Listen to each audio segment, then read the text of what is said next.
हिमालय की घाटियों में बसे एक छोटे गांव में हरिनाम नामक व्यक्ति रहता था।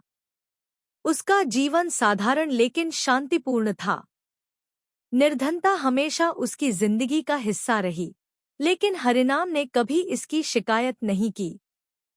वह बचपन से ही धर्म और सत्कर्मों में लीन था। उसकी माता ने उसे पितरों के महत्व और उनकी सेवा का आदर्श सिखाया था। पितरों का आशीर्वाद ही हमारी सबसे बड़ी संपत्ति है, उसकी माता कहा करती थी।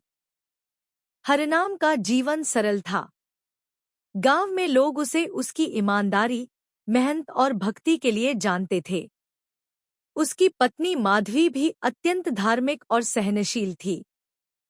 दोनों का दाम्पत्य जीवन भले ही आर्थिक कठिनाइयों से भरा था, परंतु उनके दिलों में एक दूसरे के प्रति अथाह प्रेम था।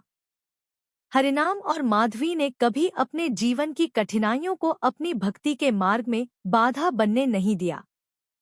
हर साल श्राद्ध पक्ष के दौरान हरिनाम अपने पितरों का तर्पण पूरे श्रद्धा और प्रेम के साथ करता। वह जानता था कि पितरों की सेवा करना न केवल एक धार्मिक कर्तव्य है, बल्कि उनके आशीर्वाद से जीवन की सभी कठिनाइयां दूर की जा सकती हैं। पितरों का तर्पण करते समय हरिनाम हमेशा अपने माता पिता और पूर्वजों को याद करता और उनकी आत्मा की शांति के लिए प्रार्थना करता। हालांकि उसकी आर्थिक स्थिति कमजोर थी, फिर भी वह जो भी थोड़ा बहुत अनाज या भोजन जुटा सकता, उसे पितरों के निमित्त अर्पित करता था। हरिनाम की इस सादगी और श्रद्धा को देखकर गांव के अन्य लोग भी प्रभावित होते थे। लोग अक्सर सोचते थे, कैसे एक निर्धन व्यक्ति इतनी भक्ति और निष्ठा से अपने पितरों का श्राद्ध कर सकता है, लेकिन हरिनाम कभी इन बातों की परवाह नहीं करता था।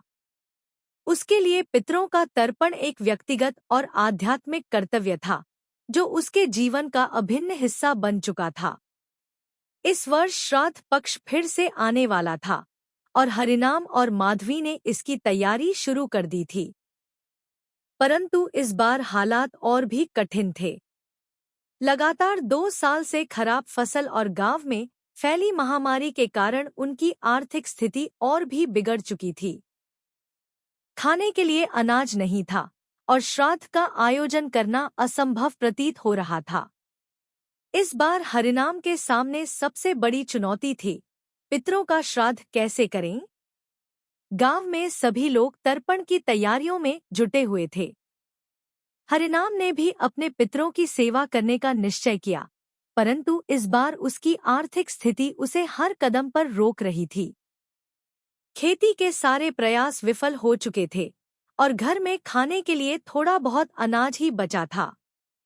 गांव में बाकी लोग तर्पण के लिए बड़े बड़े आयोजन कर रहे थे, जिससे हरिनाम और माधवी को और भी निराशा हो रही थी। माधवी ने हरिनाम से कहा, इस बार हम पितरों का श्राद्ध कैसे करेंगे? हमारे पास अन्न भी नहीं है और न ही कोई साधन।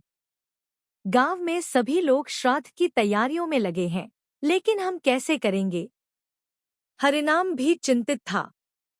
उसे हमेशा से विश्वास था कि पितरों का श्राद्ध करना अत्यंत महत्वपूर्ण है, और इस बार उसे डर था कि वह अपने पूर्वजों की आत्मा को तृप्त नहीं कर पाएगा। वह सोचने लगा, यदि मैं इस बार श्राद्ध नहीं कर सका, तो क्या पितर मुझसे नाराज हो जाएंगे? क्या उनकी आत्मा दुखी हो जाएगी? परंतु माधवी ने उसे ढांढस बंधाते हुए कहा, पितरों को केवल धन और भव्य आयोजन की आवश्यकता नहीं है। उनके लिए हमारी श्रद्धा और निष्ठा सबसे महत्वपूर्ण है। हमारे पास जो भी थोड़ा बहुत अनाज है, उसे प्रेमपूर्वक अर्पित करेंगे। पितरों का आशीर्वाद ही सबसे बड़ा धन है और हमें उनकी सेवा कभी नहीं छोड़नी चाहिए। माधवी की यह बात सुनकर हरिनाम को थोड़ा संतोष हुआ, लेकिन फिर भी वह अंदर से असमंजस में था। वह समझ नहीं पा रहा था कि क्या पितरों के लिए केवल श्रद्धा और प्रेम ही पर्याप्त होगा या उसे कुछ और करना चाहिए। निर्धनता ने उसकी सोच को प्रभावित करना शुरू कर दिया था, लेकिन माधवी की सकारात्मकता ने उसे एक नई दिशा दी। हरिनाम ने मन ही मन तय किया कि चाहे जो भी हो, वह इस बार भी पितरों का तर्पण करेगा। वह जानता था कि साधन सीमित है, लेकिन उसका विश्वास था कि पितरों की कृपा से सब ठीक होगा। माधवी, हरिनाम की पत्नी, गांव में अपने सहनशील और धार्मिक स्वभाव के लिए जानी जाती थी। वह हर स्थिति में सकारात्मक दृष्टिकोण रखती थी और अपने पति का मनोबल बढ़ाती थी। इस बार जब आर्थिक स्थिति अत्यधिक खराब थी, तो भी उसने अपनी श्रद्धा और विश्वास को डगमगाने नहीं दिया। उसे पूर्ण विश्वास था कि पितरों का तर्पण श्रद्धा और प्रेम से ही पूर्ण होता है। माधवी ने कहा, पितरों के लिए जो भी हम कर सकते हैं, हमें वह करना चाहिए। चाहे हमारे पास कितना भी कम हो, प्रेम और भक्ति से किया गया तर्पण ही उन्हें तृप्त करेगा। वे हमारे आडंबर की अपेक्षा नहीं करते। हमारे पूर्वज हमारी सच्ची भावना और समर्पण की कद्र करते हैं।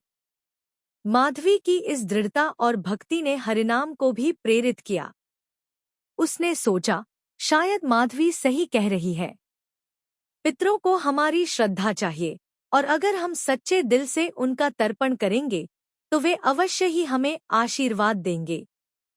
माधवी ने श्राद्ध की तैयारियों में जुटना शुरू कर दिया। उन्होंने जो भी थोड़ा बहुत अनाज बचा था, उसे निकाल कर रखा। माधवी ने खुद अपने हाथों से प्रसाद तैयार करने का निश्चय किया, भले ही वह अत्यंत सीमित मात्रा में था।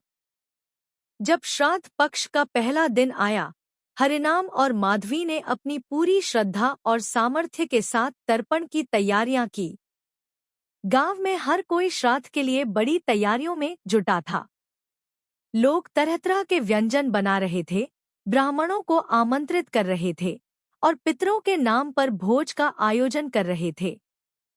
लेकिन हरिनाम के पास न तो इतने संसाधन थे, न ही इतनी सामग्री। उसके घर में बस कुछ मुट्ठी भर अनाज और थोड़े से फल बचे थे।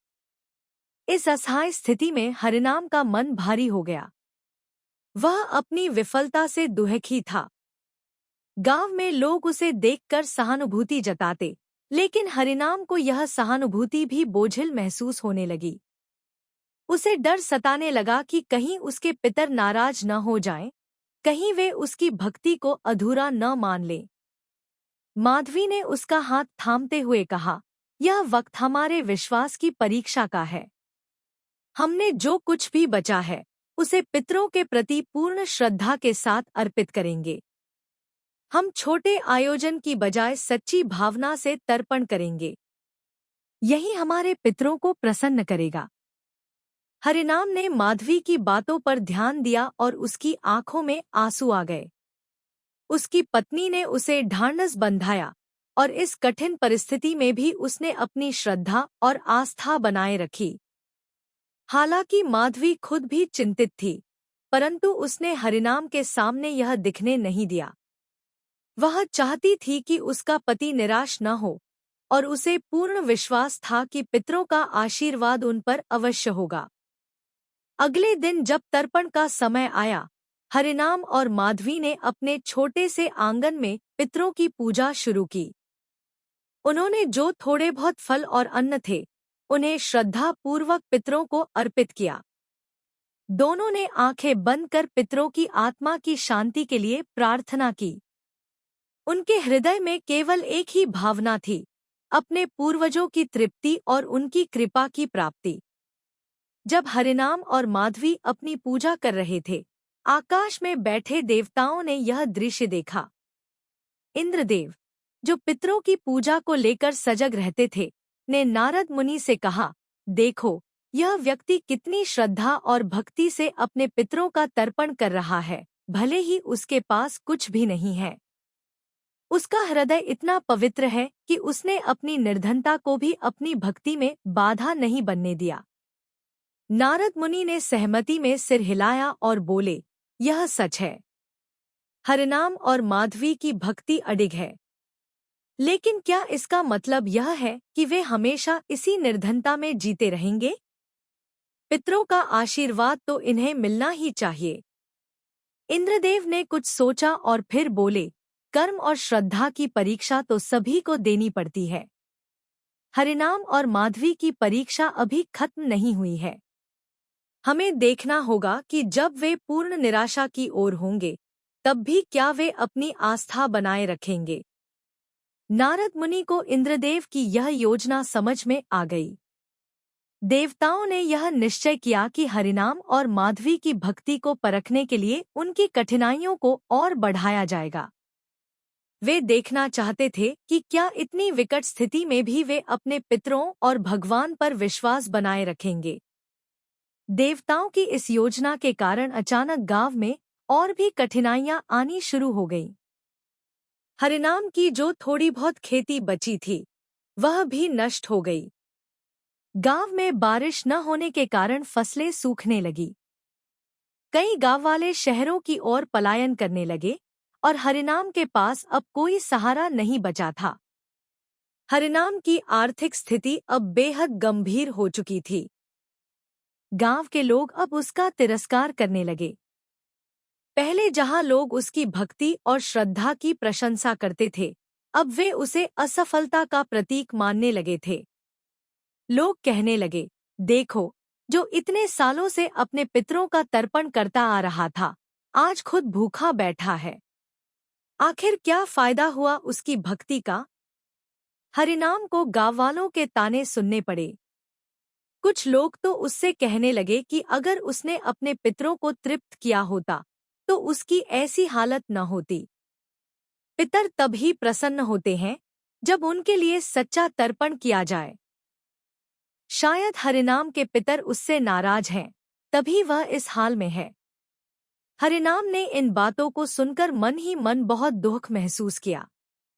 वह जानता था कि उसकी परिस्थिति कितनी कठिन है, पर उसने कभी अपने पितरों के प्रति अपनी आस्था नहीं छोड़ी। लेकिन अब गांव वालों के ताने उसके मन में शंका पैदा करने लगे। क्या सच में उसके पितर उससे नाराज हैं? क्या उसने अपने पूर्वजों की आत्मा को तृप्त नहीं किया? माधवी ने हरिनाम का मनोबल बनाए रखने की पूरी कोशिश की। वह उसे समझाती, लोग जो भी कहें, हमें हमारी सच्चाई का पता है। पितर कभी नाराज नहीं होते जब तक कि हम श्रद्धा और प्रेम से उन्हें याद करते हैं। हम भूखे रह सकते हैं, लेकिन हमारे पितर हमें कभी भूखा नहीं छोड़ेंगे। लेकिन गांव वालों की बातें हरिनाम के मन पर गहरा असर डाल रही थी। उसकी आत्मा में एक द्वंद्व उत्पन्न होने लगा था। क्या उसकी भक्ति वास्तव में अधूरी है? क्या उसने कुछ गलत किया है? इस विकट स्थिति में हरिनाम को एक दिव्य संकेत की आवश्यकता थी। वह निराशा के गहरे अंधकार में डूब चुका था और उसे अब किसी चमत्कार की उम्मीद थी जो उसकी और माधवी की भक्ति को प्रमाणित कर सके। हरिनाम की जीवन में निराशा और शंका का गहराता अंधकार छाया हुआ था। उसकी और माधवी की भक्ति और श्रद्धा अडिग थी, परंतु गांव वालों की बातें अब उसे आहत करने लगी थी। जब गांव के लोग उसका तिरस्कार करने लगे, तब वह एक दिन अपने आंगन में बैठकर मन ही मन अपने पितरों से बात करने लगा। उसकी आंखों में आंसू थे और मन में एक ही सवाल था, क्या उसके पितर उससे नाराज हैं? उसने अपनी नजरें आसमान की ओर उठाईं और कहा, हे मेरे पूर्वजों, अगर मेरी भक्ति में कोई कमी है, तो मुझे मार्ग दिखाइए। अगर मैंने किसी प्रकार की भूल की है, तो मुझे सही दिशा दीजिए। मैं आपको तृप्त करना चाहता हूँ, परंतु मेरे पास अब कोई साधन नहीं बचा। उसकी प्रार्थना में ऐसी सच्चाई और आस्था थी कि उसका हृदय पिघल गया। उसने पूरी आत्मा से अपने पितरों को पुकारा और तभी एक अद्भुत घटना घटी। हरिनाम के आंगन में अचानक से एक तेज प्रकाश फैल गया। यह प्रकाश इतना तेज था कि उसकी आंखें कुछ पल के लिए बंद हो गईं। जब उसने अपनी आंखें खोली, तो उसके सामने एक वृद्ध साधु खड़ा था। साधु ने मृदु आवाज में कहा, तुम्हारी भक्ति और आस्था ने हमें यहाँ बुलाया है। तुमने जो श्रद्धा और प्रेम से अपने पितरों को तर्पण किया है, वह हमें प्राप्त हुआ है। हम तृप्त हो गए हैं। हरिनाम और माधवी ने साधु के चरणों में झुककर प्रणाम किया। साधु ने उन्हें आशीर्वाद देते हुए कहा, तुम्हारी परीक्षा समाप्त हो चुकी है। अब तुम्हारे जीवन में सुख और समृद्धि आने वाली है। तुम्हारे पितर तुमसे प्रसन्न हैं और उनका आशीर्वाद अब तुम्हारे साथ है। कल से ही तुम्हारे जीवन में परिवर्तन आएगा, बस तुम्हें अपना धैर्य और विश्वास बनाए रखना होगा। साधु की बातें सुनकर हरिनाम और माधवी की आंखों में आंसू आ गए। उन्होंने साधु से पूछा, हे महात्मन, यह कैसे संभव होगा? हमारे पास तो कुछ भी नहीं बचा है।